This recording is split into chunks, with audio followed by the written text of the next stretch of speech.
There's a certain smell to a military base at night: diesel, dust, and the faint sting of gun oil. Most people never notice it. But when you've served long enough, you breathe it in like it's part of you.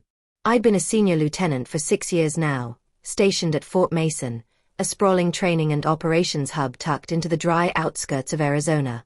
My husband, Michael, was 3 states away, working in private security. The problem wasn't that we didn't love each other anymore. The problem was that the military makes you feel alive in ways that domestic life never could, and it stirs a hunger that home couldn't feed. That hunger started the day Corporal Ryan Hale arrived. He was fresh from deployment, lean and restless, with sandy hair cropped close and eyes too blue to look at for long without feeling exposed.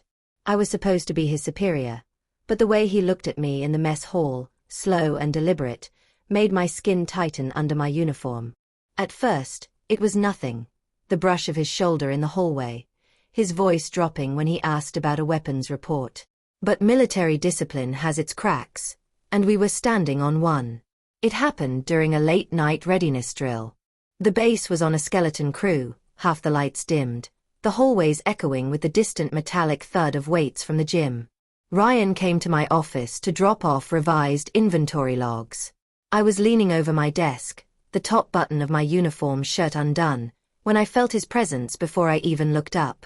"Ma'am," he said, voice low, eyes fixed not on the papers in his hand but on my mouth.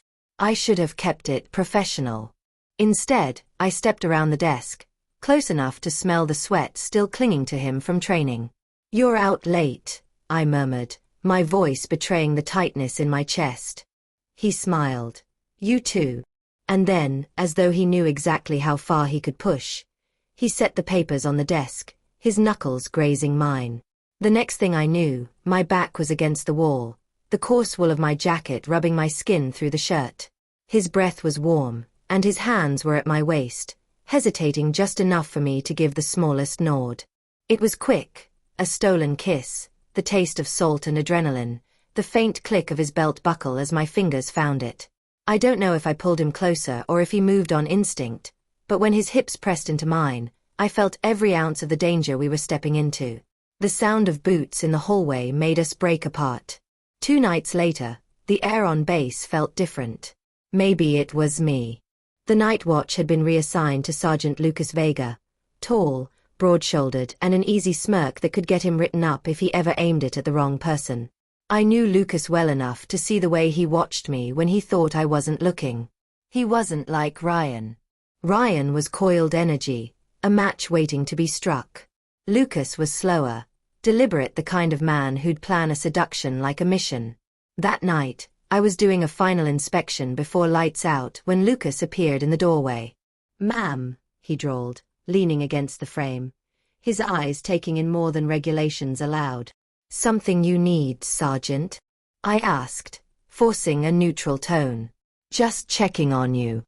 His gaze dipped briefly to my open collar. "It's late."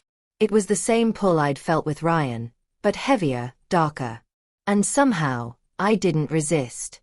2 different flames, burning on opposite ends.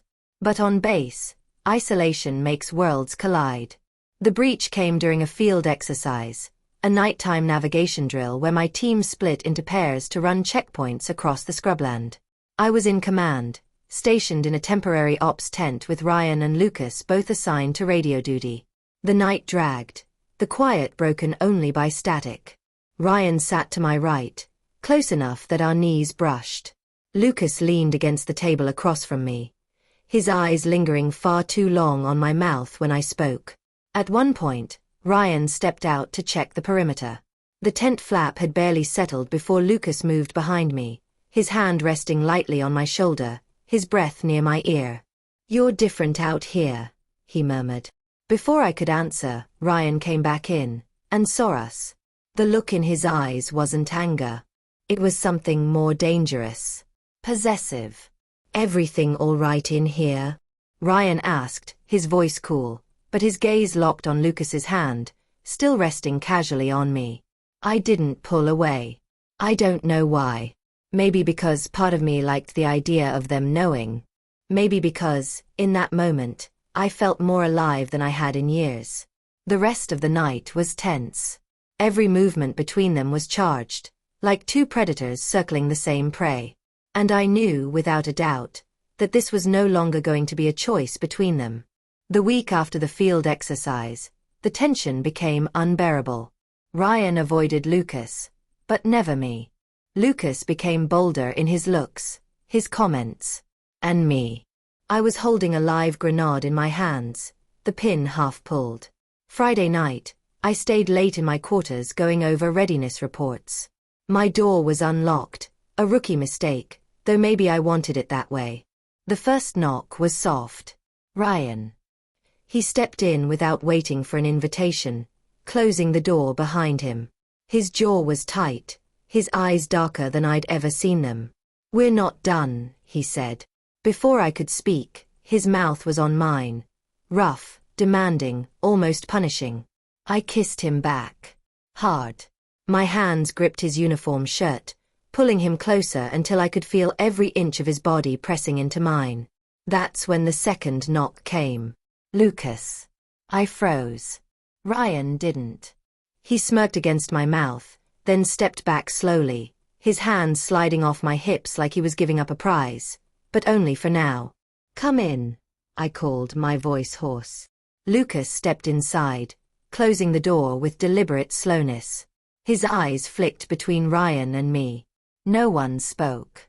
The air felt thick enough to cut with a bayonet.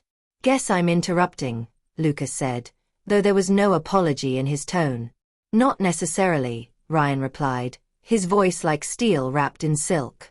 I should have stopped it. But I didn't. It happened too fast to process. 1 second they were standing apart, the next, Lucas was moving toward me, his hands finding my waist, his mouth claiming mine different from Ryan's, slower, heavier. Ryan didn't leave. He watched. And that only made me hotter. Somewhere in my brain, the professional part of me was screaming, "Lieutenant, chain of command, court-martial, your career." But my body didn't care. My pulse was pounding in my ears, my skin burning under their combined attention. Ryan moved in behind me, his breath hot against my neck, his hands brushing my hips where Lucas's were already gripping me. I felt caged, but in the best, most dangerous way. "This is insane," I whispered, though my voice shook more with desire than protest.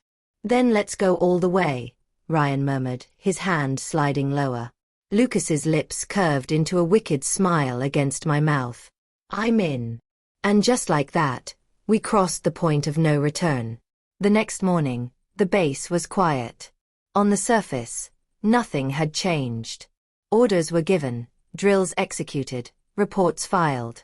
But in the eyes of my 2 junior officers, something unspoken burned. We still had missions to run, orders to follow, enemies to face. But now, in the back of my mind, I carried a different kind of battle one fought in shadows, in locked rooms, in the stolen moments between duty and desire. And I knew this war was far from over.